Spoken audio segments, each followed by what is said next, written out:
AITA for taking my fiancé's dinner after he touched mine?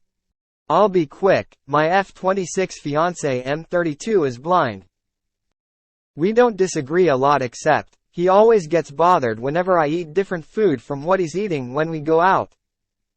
Like, if we're having dinner out and I order else, he'd instantly get upset and accuse me of treating him as less than when I just have different taste in foods.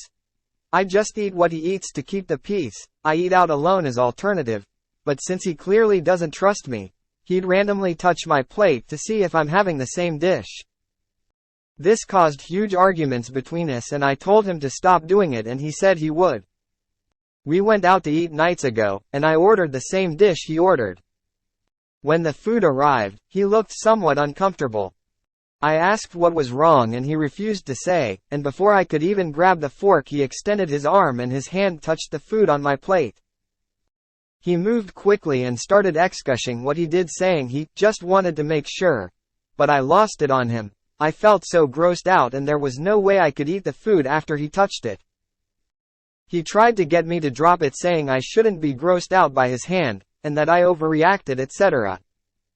But I grabbed his plate and told him that I was taking it as my donor.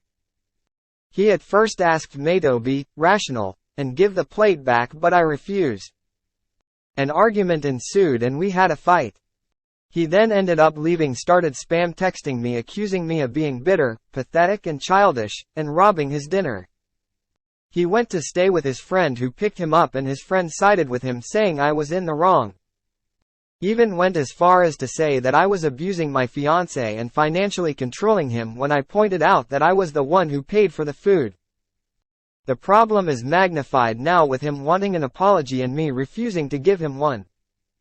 My parents think I should have more patience and that this is just typical love spats between us, but I'm not sure. Was I the with how I handled this? I want to point out that this is not the case when we ate at home. He has no issue with me eating different food. But in public it's a different story.